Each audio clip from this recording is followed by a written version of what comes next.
তারা প্ল্যান করলো মদিনা নামে একটা শহর যে দুনিয়াতে ছিল, আমরা মানচিত্র থেকে মদিনার নামটাই মুছে ফেলবো।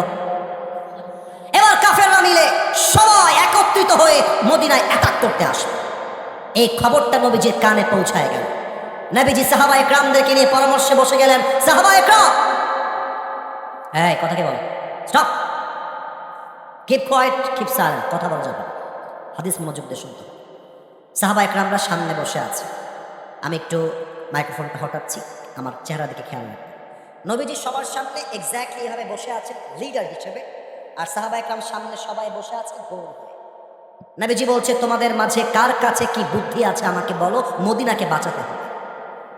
এক সাহাবী দাঁড়িয়ে গিয়েছে, তার নাম হচ্ছে সালমান ফার্সি, দাঁড়িয়ে বলছে, ইয়া রাসূলুল্লাহ, মদিনার ডানেও দেওয়াল, বামেও দেওয়াল, পেছনেও দেওয়াল, একটা রাস্তা খোলা।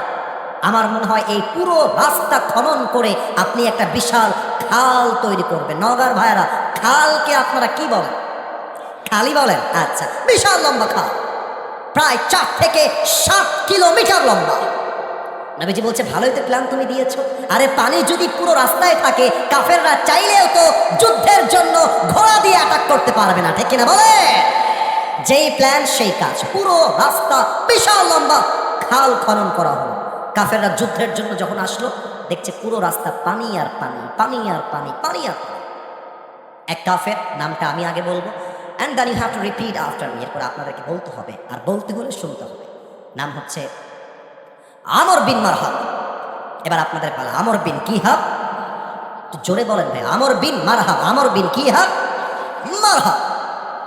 সে বলছে, এই পানি দিয়ে আমি আমর বিন মারহাবকে আটকে রাখা যাবে না, আমি সাঁতরে গিয়ে মদিনায় অ্যাটাক করব। লাফ দিয়েছে পানির ভিতরে, সাঁতরে সাঁতরে সাঁতরে সাঁতরে মদিনায় পৌঁছায় গিয়েছে। মদিনায় ঢুকে চিৎকার দিয়ে বলছে, এই মুসলমান কাপুরুষের বাচ্চারা, কে আছিস আমার সঙ্গে যুদ্ধ করবি? বুকের পাটা থাকলে আয় আমার সঙ্গে।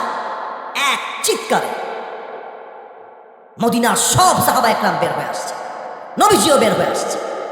নবীজি বলছে, এই সাহাবা একরাম, কে করবা যুদ্ধ আমরের সঙ্গে? হাত তোলো, কে আছো? কেউ হাত তোলে না। পেছন থেকে আলী রাদিয়াল্লাহু তাআলা আনহু তার হাতটা তুলে দিয়েছে। সুবহানাল্লাহ পড়বেন না আপনারা সবাই? নবীজি বলছে, ইজলিস ইয়া আলী ফাইন্নাকা লা তাযালু হাদিসা সিন্নি। আমাদের বাংলা ভাষায় তর্জমা করলে মজা করে এভাবে বলা যায়, বসো বসো। নবীজি বলছে, বয়স কম, বসো। আলী চুপচাপ বসে গেছে। আমর বিন মারহাব বলছে, কিরে, তোরা না বলিস মরে গেলেই শহীদ হয়ে যাবি, আর শহীদ হয়ে গেলেই জান্নাতি হয়ে যাবি? হালুম্মু ইলাইয়া ইন কুনতুম সাদিকিন। যদি তোরা তোদের কথায় সত্যবাদী হোস, আর আমার সঙ্গে যুদ্ধ করতে, এক কোপ দিয়ে তোকে জান্নাতে পাঠাতে। আয়, কে আসবে? নবীজি বলছে, কে আছে? হাত তোলো। কেউ হাত তোলে না। আবারও আলী রাদিয়াল্লাহু তাআলা আনহু তার হাতটা তুলে দিয়েছে। ভালো করবেন না আপনারা? নবীজি বলছে, আলী বসো বসো, তোমাকে দিয়ে হবে না, বসো। কিন্তু কথায় আছে, ছোট মরিচের, ধরতে পারেন নাই? জোরে বলেন, ছোট মরিচের কি বেশি? আলী আবারও বসে গেছে। এবার আমর বিন মারহাব, নওগাঁর ভাইয়েরা কি বলবো, খুব বাজে ভাষায় গালি দিয়েছে। আমি একটু ভদ্রভাবে বোঝাবার ট্রাই করছি।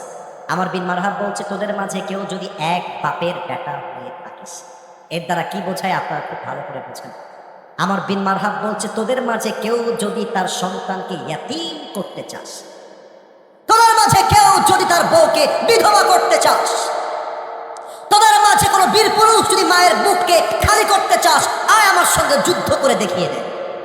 নবীজি বলছে, কে আছে? হাত তোলো না কেন? হাত তোলো, কে আছো? কেউ হাত তোলে নাই। এবার আলী তার 2 হাতটা উঁচু করে তুলে দিয়েছে। তাওয়াক্কুল কাকে বলে? নবীজি বলছে, আলী তুমি আমার কাছে আসো, দৌড় দাও, দৌড় দাও। নবীজি বুঝে গেছে আলীর বয়স কম হতে পারে, বাট তার বুক ভরা ভরসা আছে এক সত্তার উপরে। তিনি কে? ছোট্ট একটা উর্দু কবিতা মনে পড়ে গেল, পারমিশন যদি দেন আমি শোনাতে চাই। অনুমতি আছে সবার?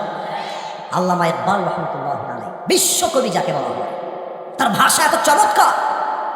ইভেন আমার তো বিশ্বাস, আমি যদি উর্দু বলার পরে বাংলা তর্জমা নাও করি, 95% মানুষ তার তর্জমা অটোমেটিক বুঝে যাবে, এতটা চমৎকার তার লেখা। আমার কথা যদি আপনারা বুঝতে পারেন, উর্দু কথাগুলো এখন যেমন ঠিক ঠিক বলছেন, আমার উর্দু কথার মাঝেও আপনারা ঠিক বলে বোঝাবেন যে ইয়েস হুজুর, আপনার কথা আমরা মহাদেবপুরের মানুষ বুঝতে পেরেছি। আল্লামা ইকবাল তাওয়াক্কুলকে ঘিরে লিখেছেন তার কবিতা। আল্লামা ইকবাল লিখেছেন, গম কে বাদ খুশি জরুর